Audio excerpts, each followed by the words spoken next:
Hello friends, मैं रजनी किरण आप लोगों के सामने 10/1/2023 का क्वेश्चन लेकर के आई हूँ। यह बाल विकास एवं शिक्षा शास्त्र का क्वेश्चन है। चलिए देखते हैं। सबसे फर्स्ट क्वेश्चन है कि बाल विकास के क्षेत्र में मस्तिष्क नमनीयता संप्रत्यय क्या सुझाता है। ऑप्शन ए है बाल्यावस्था और किशोरावस्था का पूरी अवस्था संज्ञानात्मक विकास के लिए संवेदनशील अवस्था है। ऑप्शन बी में है कि विकास जो है वह सभी बालकों में एक समान दर से होता है। तो आप ध्यान रखिएगा कि सभी बालक में विकास जो है वह एक समान दर से नहीं बल्कि अलग अलग होता है। केवल आनुवांशिकता विकास को प्रभावित करती है, वातावरण नहीं, जबकि ऐसा नहीं है।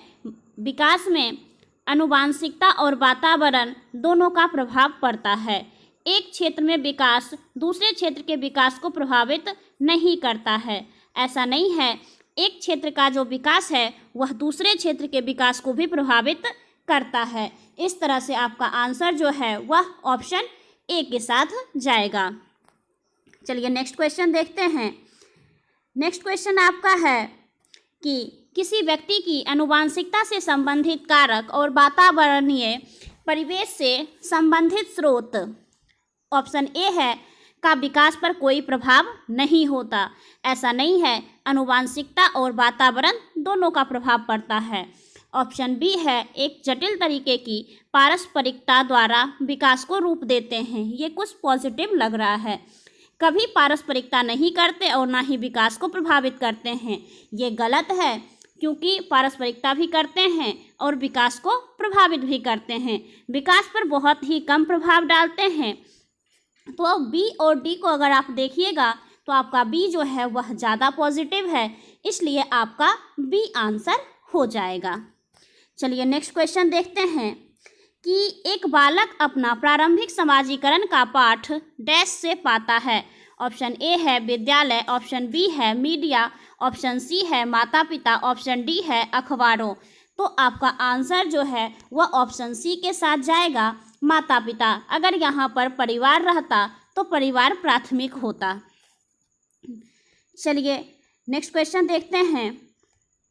नेक्स्ट क्वेश्चन है आपका, जीन पियाजे के संज्ञानात्मक विकास के सिद्धांत के अनुसार निम्न में से किस चरण पर बच्चे वस्तुओं को वर्णित करने के लिए संकेतों का इस्तेमाल करने लगते हैं। ऑप्शन ए है संवेदी गत्यात्मक, ऑप्शन बी है पूर्व संक्रियात्मक, ऑप्शन सी है मूर्त संक्रियात्मक, ऑप्शन डी है औपचारिक संक्रियात्मक। तो बच्चा जो है वस्तुओं को वर्णित करने के लिए संकेतों का प्रयोग ऑप्शन बी यानी कि पूर्व संक्रियात्मक में करता है। चलिए नेक्स्ट क्वेश्चन देखते हैं। नेक्स्ट क्वेश्चन है आपका कि जीन पियाजे के अनुसार मस्तिष्क में ज्ञान की व्यवस्थित संरचनाएं क्या कहलाती है। ऑप्शन ए है संचालन, ऑप्शन बी है स्कीमा, ऑप्शन सी है अनैच्छिक सहज क्रियाएं, ऑप्शन डी है संप्रत्यय। तो देखिए पियाजे के अनुसार मस्तिष्क में जो ज्ञान व्यवस्थित होता है या फिर जिस ज्ञान को हम लोग सम्मिलित करते हैं वह स्कीमा कहलाता है। तो आपका आंसर जो है वह बी हो जाएगा। चलिए नेक्स्ट क्वेश्चन देखते हैं। समीपस्थ विकास का क्षेत्र अधिगम में संप्रत्यय की चर्चा निम्न में से किसने की है। समीपस्थ विकास का क्षेत्र पूछ रहा है। ऑप्शन ए है लॉरेंस कोहलबर्ग, ऑप्शन बी है लेव वाइगोत्स्की, ऑप्शन सी है जीन पियाजे, ऑप्शन डी है हार्वर्ड गार्डनर। तो आपका आंसर जो है वह ऑप्शन बी यानी कि लेव वाइगोत्स्की के साथ जाएगा। समीपस्थ विकास का क्षेत्र कौन दिए हैं? लेव वाइगोत्स्की। चलिए नेक्स्ट क्वेश्चन देखते हैं। नेक्स्ट क्वेश्चन है आपका कि चिंतन प्रक्रिया का वर्णन करते हुए लेव वाइगोत्स्की स्पष्ट रूप से डैश की महत्वता पर जोर देते हैं।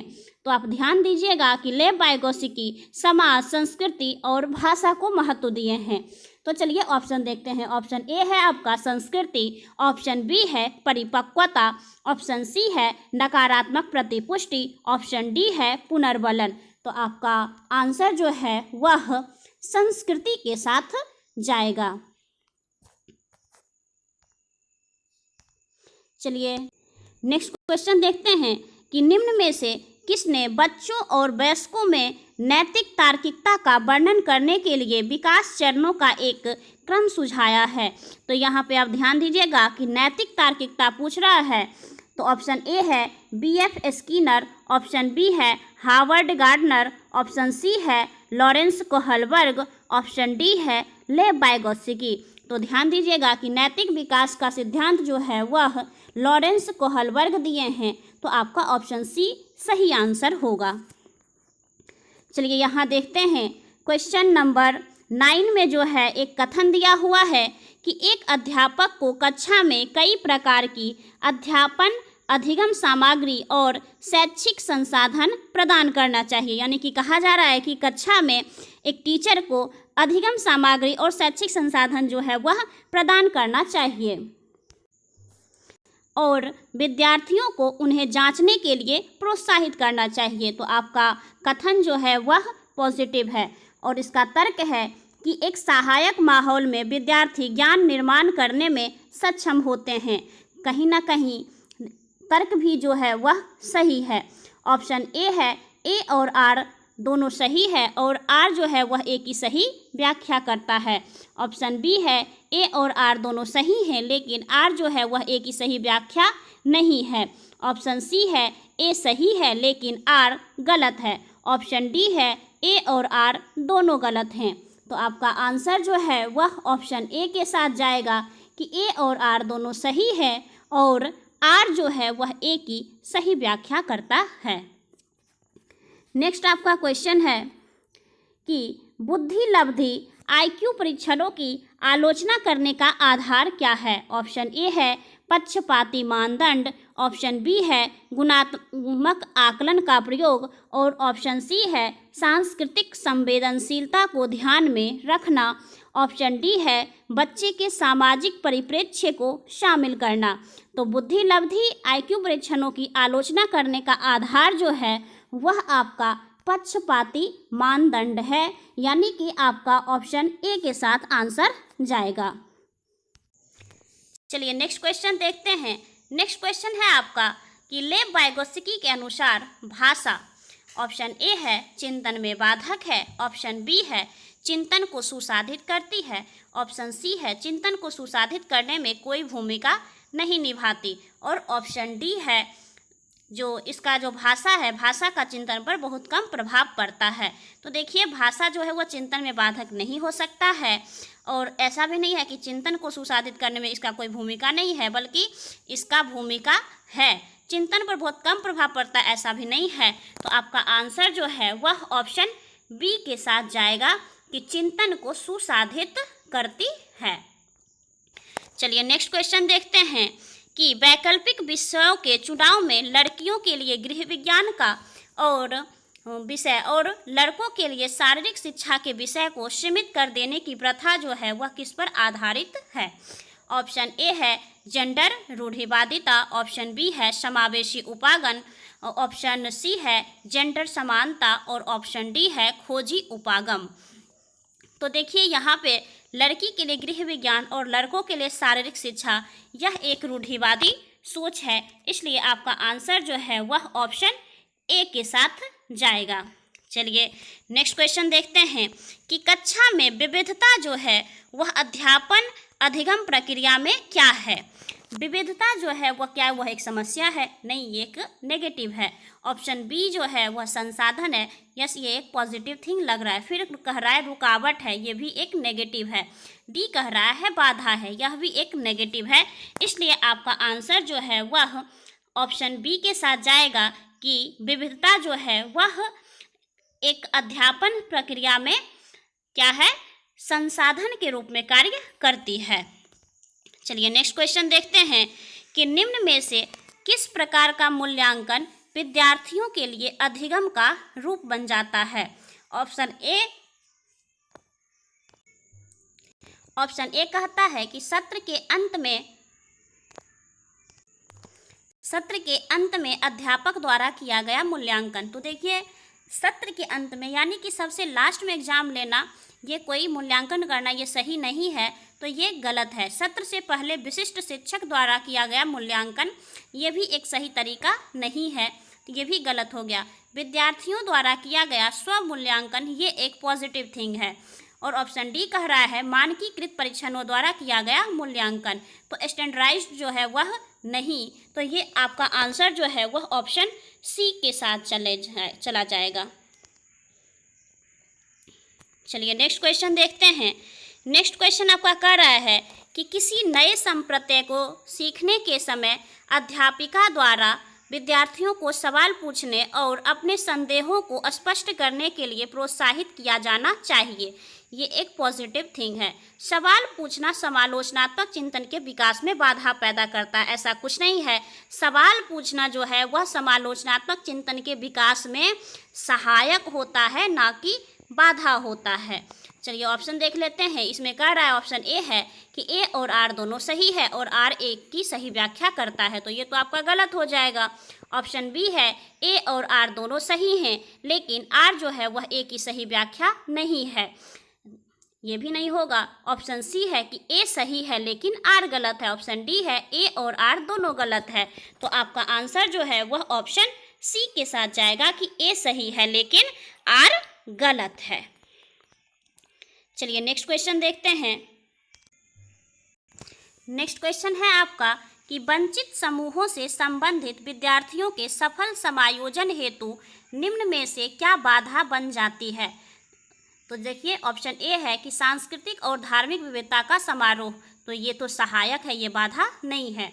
ऑप्शन बी है कि उनके सामाजिक समूहों से संबंधित प्रेरणा स्रोतों की अभिस्वीकृति, तो ये भी आपका एक पॉजिटिव थिंग ही है। नेक्स्ट है विभिन्न प्रथाओं में अंतरों को प्रकाशित करना और उनमें पदानुक्रमता स्थापित करना, तो किसी चीज़ के अंतर को बताना ये एक गलत बात है, तो ये नेगेटिव थिंग है। एक साझी राष्ट्रीय अस्मिता मनोगत करना और संबद्धता के भाव को बढ़ावा देना, तो ये भी पॉजिटिव ही है। तो आपका आंसर जो है वह ऑप्शन सी के साथ जाएगा। चलिए नेक्स्ट क्वेश्चन देखते हैं।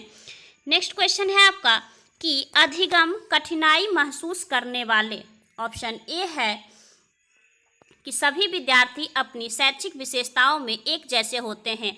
ऐसा कुछ भी नहीं है कि शैक्षिक विशेषता ही नहीं, हर चीज़ में प्रत्येक बालक जो है वह अलग अलग होता है, कुछ ना कुछ हर किसी में विभिन्नता होती ही है।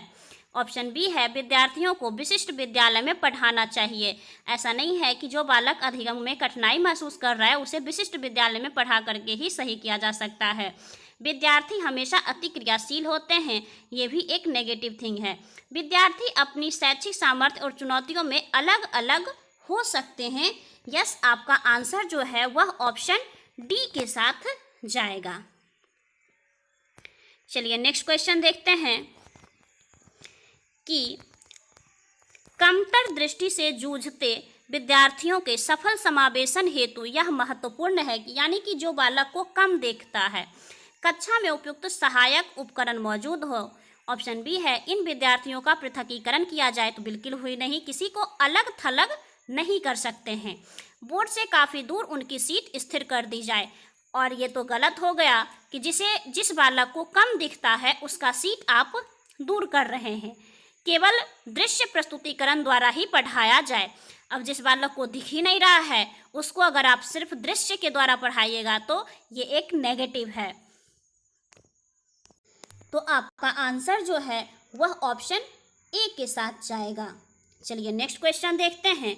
नेक्स्ट क्वेश्चन है आपका कि अवधान न्यूनता अति क्रियाशीलता विकार यानी कि ADHD से जूझते विद्यार्थियों के बारे में निम्न में से क्या सही है।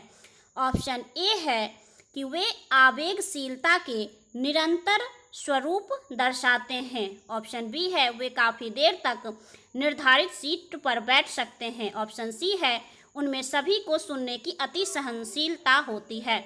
ऑप्शन डी है वे अपनी क्रियाओं को व्यवस्थित रूप से करते हैं। तो आपका आंसर जो है वह ऑप्शन ए के साथ जाएगा कि वे आवेगशीलता के निरंतर स्वरूप दर्शाते हैं। चलिए नेक्स्ट क्वेश्चन देखते हैं। नेक्स्ट क्वेश्चन है आपका कि निम्न में से कौन सी युक्ति प्रतिभाशाली विद्यार्थियों की,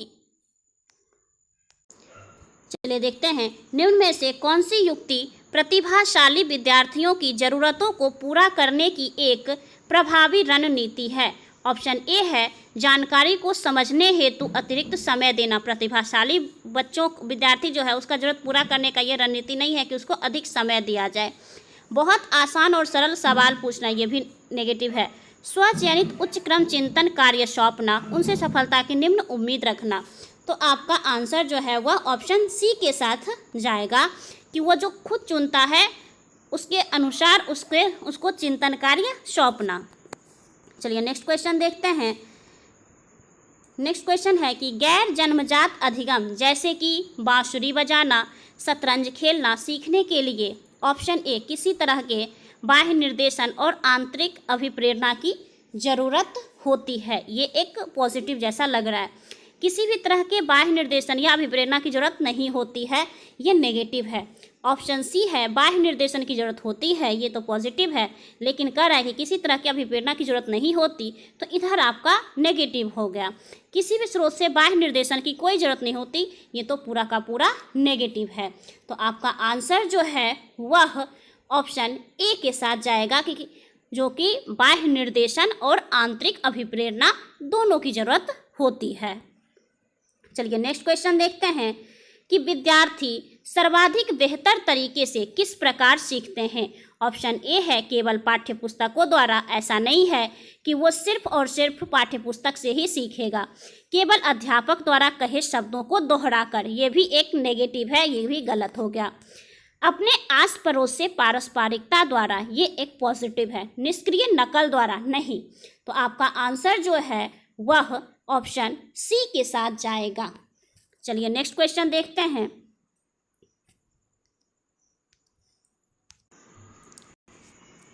प्रबल रूप से डैश शिक्षा शास्त्र विद्यार्थियों द्वारा ज्ञान के डैश में सहायक है।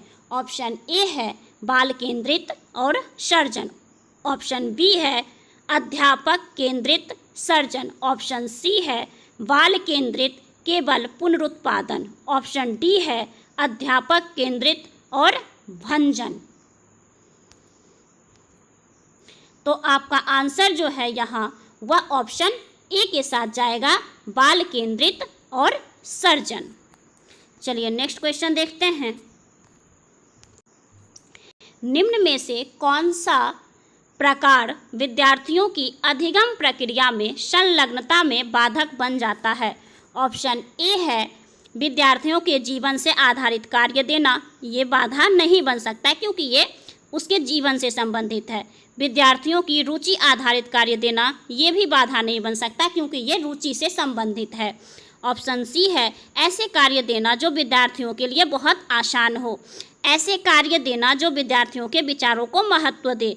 तो आपका बाधक वही बनेगा जो सिर्फ और सिर्फ आसान हो।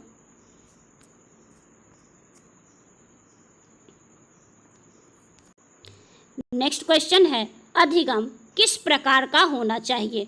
ऑप्शन ए है अर्थपूर्ण और संदर्भित। ऑप्शन बी है असंदर्भित और अर्थहीन। ऑप्शन सी है अर्थपूर्ण और असंदर्भित। ऑप्शन डी है संदर्भित और अर्थहीन। तो आपका आंसर जो है वह ऑप्शन ए के साथ जाएगा कि अर्थपूर्ण और संदर्भित दोनों होना चाहिए। नेक्स्ट आपका है क्वेश्चन, हालांकि समस्या समाधान प्रक्रिया में अक्सर हम चरणों पर फेरबदल करते रहते हैं, फिर भी औसतन रूप से समस्या समाधान प्रक्रिया का पहला चरण डैश होता है। ऑप्शन ए है उपयुक्त हल ढूंढना। ऑप्शन बी है समस्या का प्रस्तुतिकरण। ऑप्शन सी है समस्या की पहचान। ऑप्शन डी है अपनाए गए समाधान का मूल्यांकन। तो आपका आंसर जो है वह ऑप्शन सी के साथ जाएगा, क्योंकि समस्या समाधान करना है अगर आपको तो सबसे पहले आपको समस्या का पहचान करना होगा। चलिए नेक्स्ट क्वेश्चन देखते हैं। नेक्स्ट क्वेश्चन आपका है कि औपचारिक शिक्षा में प्रवेश करने से पूर्व ही बच्चे अपने आस पड़ोस के बारे में, जैसे कि उन वस्तुओं और घटनाओं के बारे में जिनसे वे समागम करते हैं, एक संपन्न समझ विकसित कर लेते हैं। एक अध्यापिका को उनकी इस तरह की समझ को क्या करना चाहिए? ऑप्शन ए है पूरी तरह नकार देना चाहिए। ऐसा एक अध्यापिका या एक टीचर नहीं कर सकते, ये तो गलत हो गया। मानकीकृत पाठ्यक्रम से बदल देने का प्रयास करना चाहिए, ये भी नहीं कर सकते हैं। उनके ज्ञान को अग्रसर करने के लिए महत्वपूर्ण समझना चाहिए। अधिगम के लिए दोषपूर्ण और महत्वहीन मानना चाहिए, ये भी नहीं होगा। तो आपका आंसर जो है वह ऑप्शन सी के साथ जाएगा कि उनके ज्ञान को अग्रसर करने के लिए महत्वपूर्ण समझना चाहिए। चलिए नेक्स्ट क्वेश्चन देखते हैं। आपका एक कथन दिया हुआ है कि विद्यालयों को अधिगम के संवेगात्मक पहलू को अनदेखा कर देना चाहिए। ऐसा तो नहीं कर सकते हैं कि आप अधिगम के संवेगात्मक पहलू को अनदेखा कर देंगे, ये तो गलत हो गया, कथन ही गलत है। संवेग और संज्ञान एक दूसरे से संबंधित नहीं है, ये भी गलत है, जबकि संवेग और संज्ञान जो है वह एक दूसरे से क्या है? संबंधित है। ऑप्शन ए है ए और आर दोनों सही है और आर और ए की सही व्याख्या करता है। बी है ए और आर दोनों सही हैं लेकिन आर ए की सही व्याख्या नहीं है। ऑप्शन सी है ए सही है लेकिन आर गलत है। ऑप्शन डी है ए और आर दोनों गलत है। तो आपका यहाँ पर ए और आर दोनों गलत है, क्योंकि विद्यालयों को अधिगम के संवेगात्मक पहलू को अनदेखा नहीं करना चाहिए बल्कि उसको मान देना चाहिए। और जो है तर्क में जो है संवेग और संज्ञान जो है वह एक दूसरे से संबंधित है। तो आपका आंसर जो है वह डी के साथ जाएगा कि ए और आर दोनों गलत है। चलिए नेक्स्ट क्वेश्चन देखते हैं कि शिक्षा का उद्देश्य विद्यार्थियों को डैश के लिए प्रेरित करना है। ऑप्शन ए है प्रतिस्पर्धा। ऐसा नहीं है कि आप किसी को कंपटीशन लग करवाए, ये एक गलत तरीका है। कंठस्थ स्मरण यानी कि रट्टा याद कर लेना, ये भी एक गलत तरीका है। डी में है निष्क्रिय ज्ञान पुनरुत्पादन, ये भी जहाँ निष्क्रिय है वो तो गलत हो ही जाएगा। तो एक ही ऑप्शन बचा है, option number C is the right answer, स्वतंत्र चिंतन। चलिए नेक्स्ट क्वेश्चन देखते हैं। नेक्स्ट क्वेश्चन है अधिगम को सुसाधित किस प्रकार किया जा सकता है? ऑप्शन ए है योग्यता के सत्व दृष्टिकोण को बढ़ावा देकर। ऑप्शन बी है कार्य के उद्देश्य को विद्यार्थियों से साझा ना करके, विद्यार्थियों में प्रतिस्पर्धा बढ़ाकर। ऑप्शन डी है चिंतन प्रतिवर्तन के मौके प्रदान करके। देखिए योग्यता के सत्व दृष्टिकोण को सिर्फ बढ़ावा दे करके कुछ नहीं हो सकता है। कार्य व उद्देश्य जो है उसको विद्यार्थी से साझा ही नहीं करेंगे तो अधिगम को अच्छे तरीके से सुसाधित नहीं किया जा सकता है। विद्यार्थियों में सिर्फ कंपटीशन अगर आप बढ़ा रहे हैं तो भी अधिगम को अच्छे तरीके से नहीं किया जा सकता है। तो आपका आंसर जो है वह ऑप्शन नंबर डी के साथ जाएगा कि चिंतन प्रतिवर्तन के मौके प्रदान करके। आज के लिए इतना ही और आपका CDP का 30 क्वेश्चन 30 मिनट में कंप्लीट हो गया। Thank you.